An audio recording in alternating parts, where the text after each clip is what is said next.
Ya, kita kembali lanjutkan perbincangan. Pak Haryadi, saya ulangi lagi tadi, kalau ini memang Ya, sebenarnya cerita lama, benarkah demikian?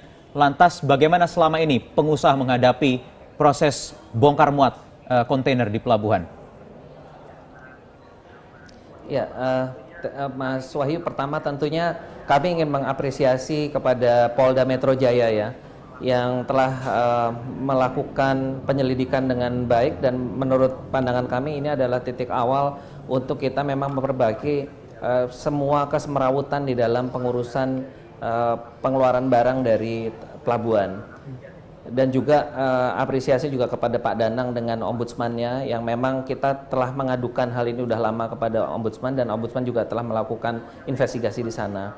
Nah, mengenai kondisi selama ini memang karena keadaan ini sudah dikondisikan, Mas Wahyu. Jadi memang mau tidak mau perusahaan itu mau mengikuti daripada apa yang disetting oleh para oknum ini begitu. Karena kalau tidak, bisa dibayangkan bagaimana proses yang begitu panjang yang harus dilalui oleh perusahaan di dalam mengeluarkan barang-barang dari sana. Nah, ini yang selalu kami keluhkan, dan ini sudah lama sekali gitu. Jadi dengan kejadian kemarin itu menurut saya adalah suatu harapan besar dari kami, dan juga kepercayaan kepada pemerintah bahwa betul-betul Presiden Jokowi ini benar-benar akan melakukan reformasi secara menyeluruh di dalam hal pengurusan pengurusan arus barang di pelabuhan. Dan ini saya pikir ini perlu kita apresiasi, dan juga perlu kami juga sampaikan bahwa sebetulnya target untuk mencapai dwelling time 4,7 hari itu sebetulnya sangat mungkin untuk bisa kita lakukan gitu. Pak Haryadi, sebelum kita lebih jauh lagi nanti ke depan, saya ingin beberapa hal saya tanyakan, tetapi hal ini selama ini hanya dihadapi oleh para pengusaha perkapalan atau seluruh importir begitu? Seluruh importir, Mas Wahyu. Seluruh Jadi importer. semua otomatis semua akan menghadapi masalah, dan memang betul bahwa muara yang paling besar itu adalah memang pengurusan itu kan di perdagangan, di Kementerian Perdagangan. Dan ini memang menurut pandangan kami Polda memang betul-betul sudah tepat gitu loh untuk memulai dari sana, karena memang semua dokumen itu memang diproses di Kementerian Perdagangan. Artinya memang pengusaha mengakui selama ini harus mengeluarkan uang ekstra begitu ya untuk mempercepat proses, Pak Haryadi ya? Oh iya, jelas itu, karena memang dikondisikan seperti itu, Mas. Dan kita kan mau nggak mau bagaimana, karena kondisi daripada dunia usaha ini kan kita bergerak cepat, Mas. Dan itu yang membuat biaya logistik kita ini sangat tinggi. Makanya kalau di dalam semua penelitian kan sudah terlihat bahwa kita sangat tidak kompetitif di dalam biaya logistik ini. Berapa besar sih Pak Haryadi pengusaha harus mengeluarkan biaya ekstra begitu yang di luar biaya sewajarnya untuk mengeluarkan, taruhlah, satu kontainer dari mulai kapal itu merapat hingga bongkar muat sampai nanti keluar dari pelabuhan?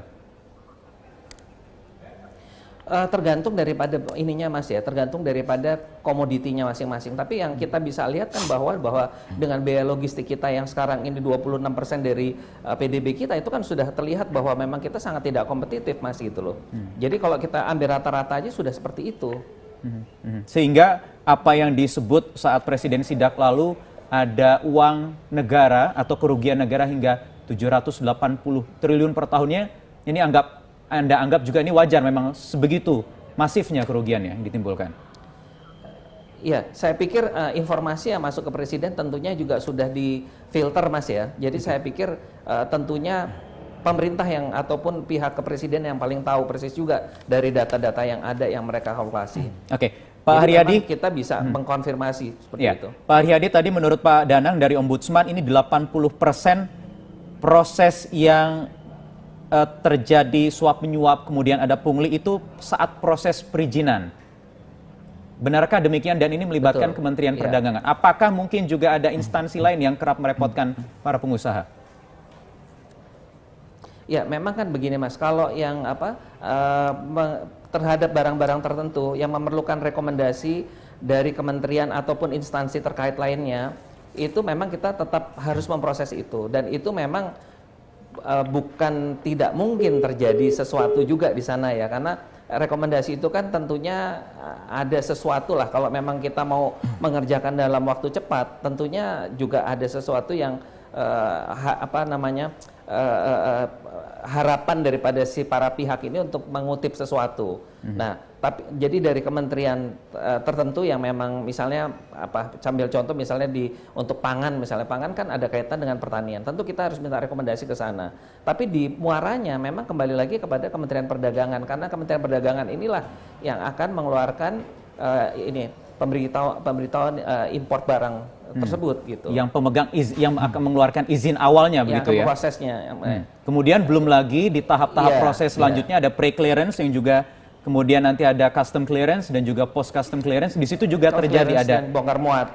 Ada juga harus keluar biaya ekstra gitu. Iya, seperti itu.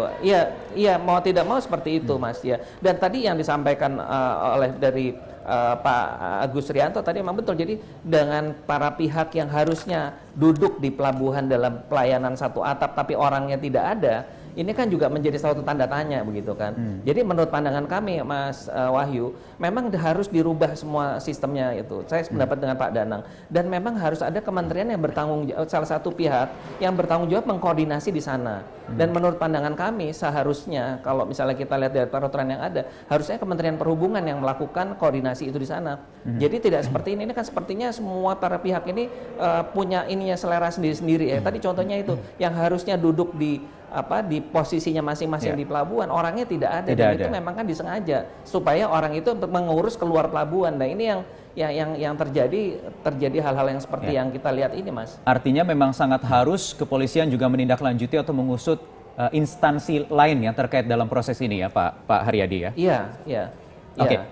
Kami mewakili teman-teman dunia usaha sangat mendukung itu, Mas, untuk polisi mengusut semuanya. Oke. Ada dari tanggapan sudah dari pengusaha, Asosiasi Pengusaha Indonesia, memang ini tidak hanya di muaranya saja, ada proses perizinan yang memang melibatkan Kementerian Perdagangan, tapi ada instansi-instansi lain, Pak Agus. Iya, memang sebagaimana tadi di awal sudah kita bahas juga, ada beberapa pihak yang memang ada keterkaitan, namun kan ini baru 2 hari ya Mas ya kita lakukan proses penyidikan ini, ya tentunya kita beri kesempatan kepada teman-teman penyidik untuk bisa menuntaskan pekerjaannya. Namun ini tetap menjadi atensi bagi Bapak Kapolda Metro Jaya karena merupakan arahan langsung dari Bapak Presiden. Nah sehingga nanti tentunya pihak-pihak mana saja, siapa saja yang terlibat, mungkin juga nanti dari pihaknya Pak Heriadi kita akan mintai bantuan untuk memberikan informasi dan juga pihak-pihak lain tentunya tidak menutup kemungkinan. Ini kita monitor saja perkembangan yang sedang dilakukan oleh teman-teman penyidik karena hari ini kan terus beberapa pihak sudah dipanggil juga termasuk dari pihak perusahaan juga sudah kita minta keterangan. Kapan jadi Pak kira-kira ada bayangan untuk instansi lain ini akan diperiksa juga? Ya tentunya kita lihat nanti Mas ya kepentingannya, kemudian kita akan berusaha menuntaskan setiap perkara itu secepat mungkin, tapi tidak boleh juga terburu-buru. Tetap harus berlandaskan pada hukum dan peraturan yang berlaku, sehingga hasilnya betul-betul bisa komprehensif dan optimal, Mas. Oke, saya ingin kembali ke Pak Danang. Pak Danang, apakah praktek-praktek ini hanya terjadi di Pelabuhan Tanjung Priok sajakah, atau mungkin seluruh pelabuhan di Indonesia? Ya, secara potensi itu terjadi di hampir seluruh pelabuhan di Indonesia. Memang temuan yang sekarang muncul di Tanjung Priok, tapi secara potensi terjadi di seluruh pelabuhan di Indonesia. Terutama juga terkait pelabuhan yang menjadi pintu masuk impor barang dari luar negeri. Ini Mas, saya perlu sampaikan, masalah yang utama itu ada berbagai kebijakan peraturan kebijakan Direktorat Jenderal yang mengganggu proses kelancaran arus barang tersebut. Jadi peraturan kebijakan itulah yang menjadi sumber permasalahan yang area abu-abunya terlalu banyak sehingga para pengusaha seperti rekan kita Mas Haryadi Hamdani ini menjadi kesulitan dan karena mereka diciptakan begitu sulit sehingga mereka terpaksa harus berhubungan dengan pejabat-pejabat tersebut. Ini sama terjadi juga di pelabuhan-pelabuhan di Indonesia termasuk misalnya Belawan, Soekarno-Hatta di Makassar dan Tanjung Perak di mana saja Pak Danang pelabuhan-pelabuhan ini selain di Tanjung Priok yang aktivitas bongkar muatnya besar paling tidak?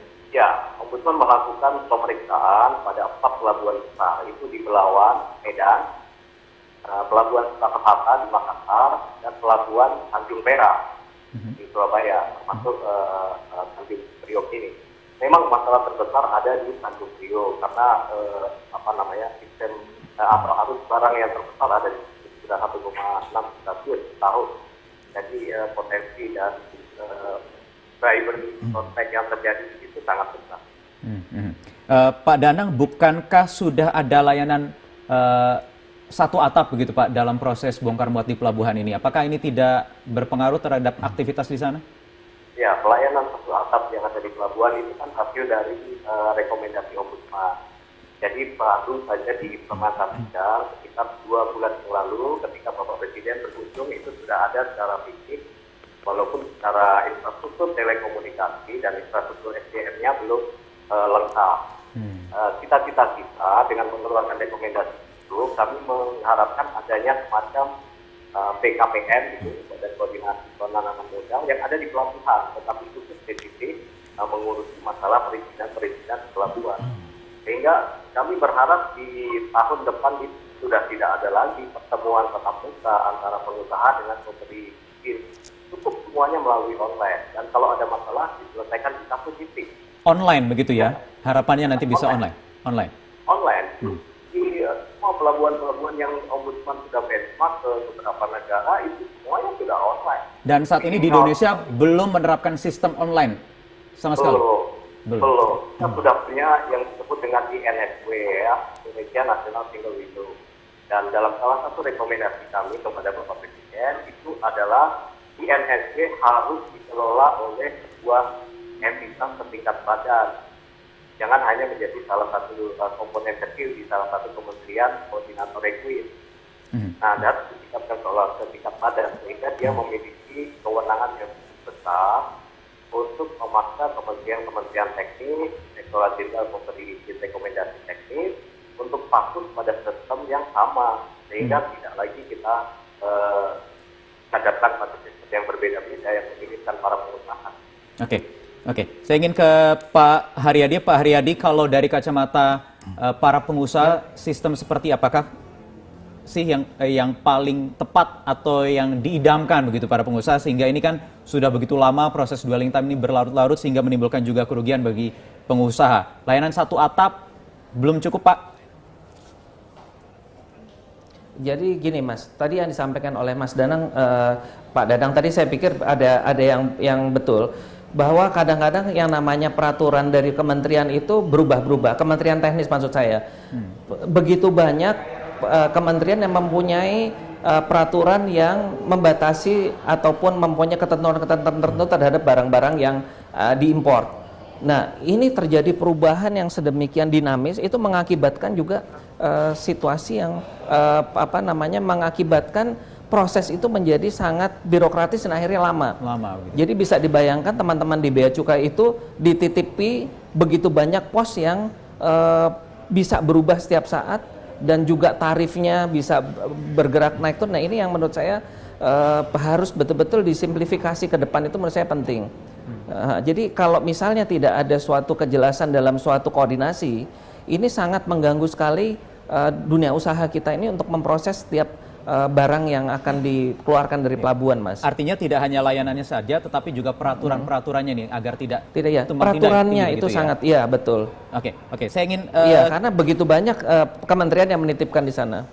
Oke. Baik, kita lanjutkan lagi Pak Haryadi terkait hal ini. Usai jeda kami juga ingin menanyakan sebenarnya berapa besar sih biaya logistik yang menjadi beban para pengusaha. Tapi sayang, mohon maaf sekali lagi waktu kita ternyata sudah habis. Terima kasih Bapak-Bapak, ada juga tadi Pak Danang Gerindra Wardana dari Ketua Ombudsman dan juga Ketua Asosiasi Pengusaha Indonesia Haryadi Sukamdhani, dan juga Pak Agus Rianto, Kepala Biro Penerangan Masyarakat Mabes Polri, atas waktunya malam hari ini. Pemirsa, kita jeda dulu, kami akan kembali informasi lainnya sesaat lagi.